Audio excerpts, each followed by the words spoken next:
Welcome to the Arts in Medicine studio. I am nervous about the election. I spilled my coffee all over the floor. And the first thing I thought is that I need to call Ishaan and Sandra because in the studio, spills and mess is just our favorite thing. Sometimes we do it on one canvas. Sometimes we use medicine cups. Sometimes we just use pom-poms and throw it on the canvas. And I was thinking, what is a better thing to do on election day than do some drips and spills, and then think about who else in a museum would be exhibited that would use such techniques and why? Let's find out. Hi, Ishaan. Hi, Sandra. How are you? Hi. I was wondering what type of accidents may happen that would create really crazy stains. Ishaan. So, I've noticed that, when cars drive over puddles, they leave little oil slicks in the water, and it creates many different colors in the water. And I think that's really beautiful.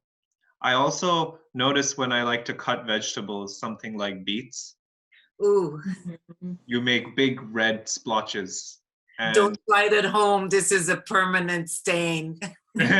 beets make some really bad stains, but it also gives you that very vibrant red color. And it looks pretty. It looks very beautiful sometimes. That's amazing.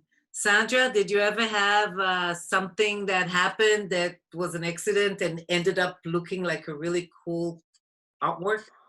Yes, it happened to me too. I dropped some wax, and then I decided to take a hair dryer and melt it even more and spread it around. Oh gosh, I love picking it off the candle and making little shapes out of it.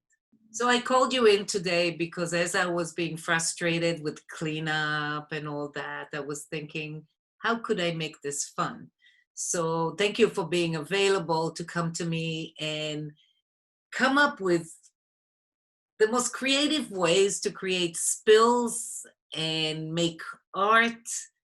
And then I'm going to show you a very famous artist that I like that became famous for dripping and spilling. And I'll tell you why we think he did that. So, hey guys, what are you going to do, Ishan? What are you going to do? Well, I have something really fun in store for you.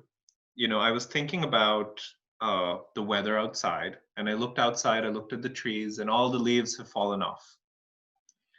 But when you look at the trees now, they have a different kind of beauty to them, that you see all the branches that were previously covered by leaves, and you couldn't look at the little branches inside, but now all the branches are clear and you can see all the branches sticking out.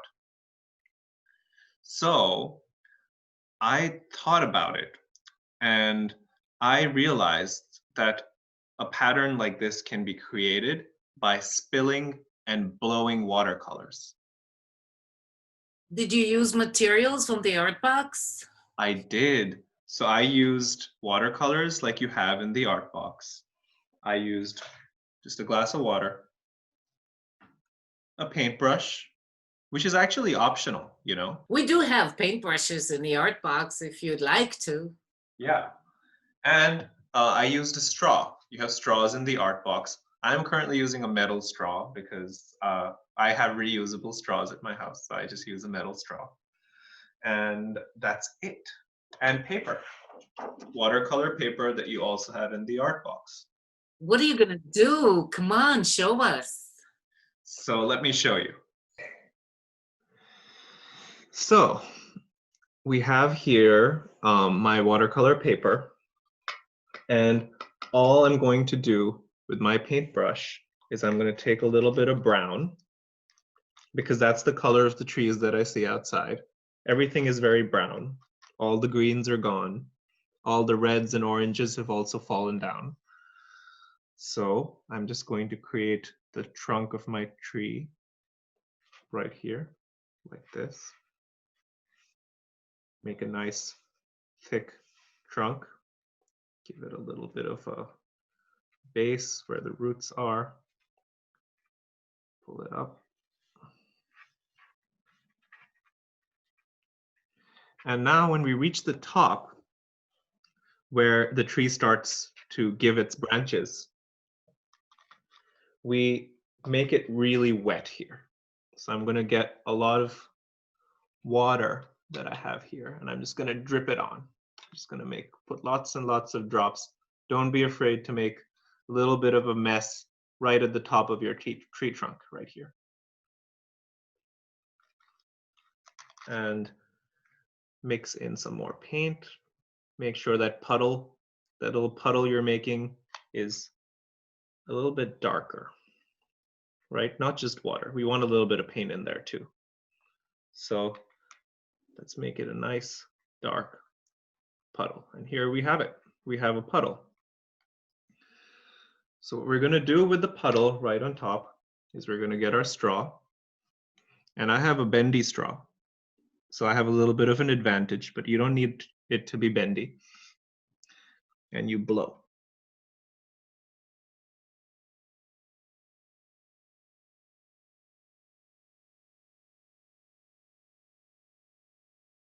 Cool. Look at that. Amazing. Thank you, Ishaan. Sandra, surprise me. Come on, spill it. Okay, so because it's fall, what inspired me, it's all the color of the trees.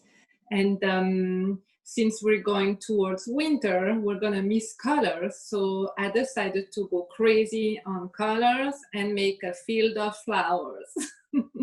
So what I did first, I prepared some little cups with the color. So here you see it's blue. So what I did with them, I took a brush, dipped in water, got in the blue, made a lot of mixing here just to have a lot of blue on my brush. And then I would squeeze it in the cup so that I would have the blue paint in my little cup. So basically you prepared your colors by wetting the watercolors, making puddles over them, just like water, and then mixing it until it became the color, the intensity of the color you wanted. And then you poured it into your bottle, so now you can just play. Mm-hmm. And a cotton ball is also a very good idea because, you know, it's absorbing very well. So when you go like this and then you go in your cup and you squeeze. Oh, cool. And you have a lot of color. I love it. Mm-hmm. So I have all my different colors that I prepared here. So I will show you what I did. So I took a piece of gauze, and I cut it in a small string, or if you stretch it, it becomes like a string. I dip in the green.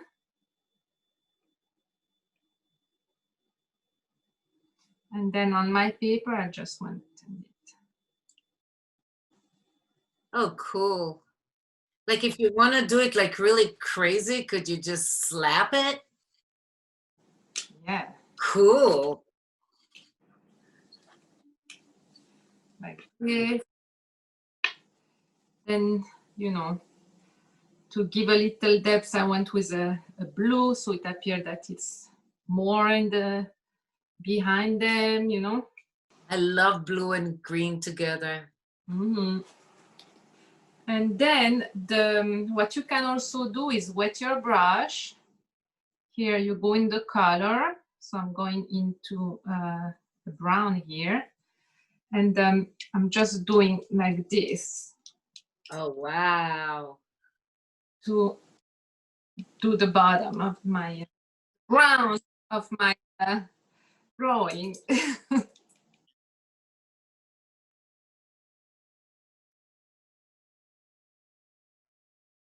Oh, cool. That's cool. So cool. And then I opened my other color. So here comes the colors. And then I'm doing the flowers. So every splash is a cool flower here because they all become different.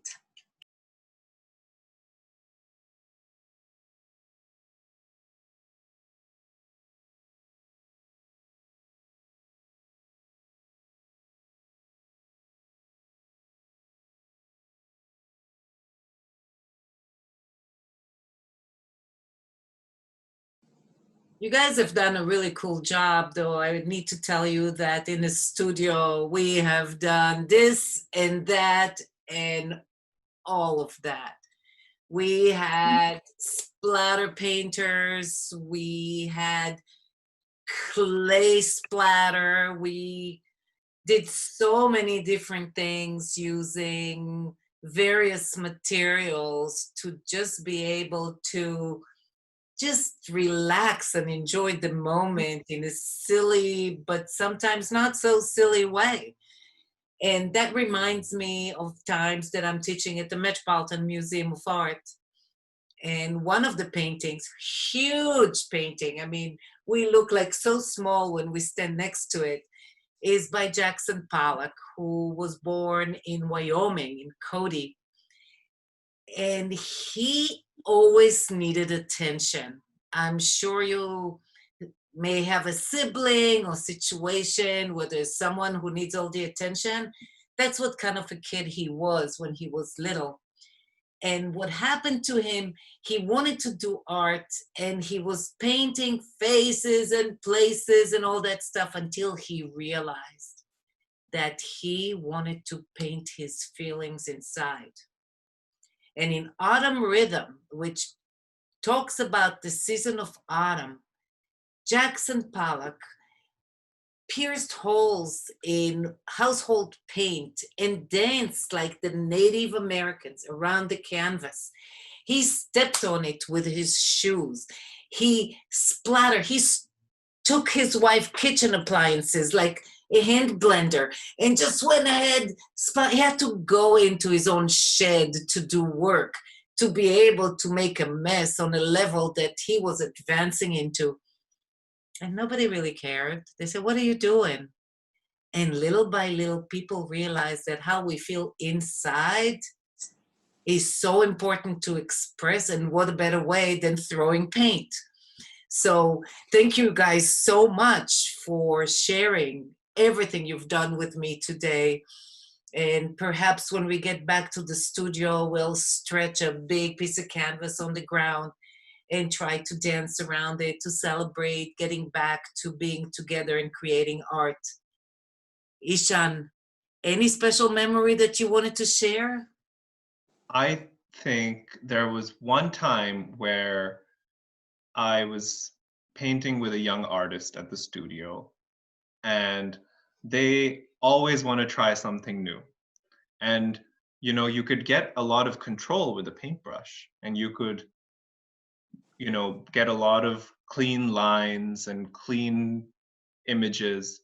But sometimes, when you just let your emotions go and you splatter, it's a lot more emotional, it's a lot more exhilarating to paint that way. And this young artist really showed me that and really created an amazing, amazing work that I really enjoyed looking at and they really enjoyed making. And that's really important too. And every art we make is the only one in the entire universe. So there's no way to make mistakes. Nothing is evaluated because we're just creating some new expressions for the world. Sandra, at the studio, do you have a special memory? I remember the children were playing with the paint and pouring and spilling on top of the canvas and spreading it and turning around. I mean, that was beautiful. Mm-hmm.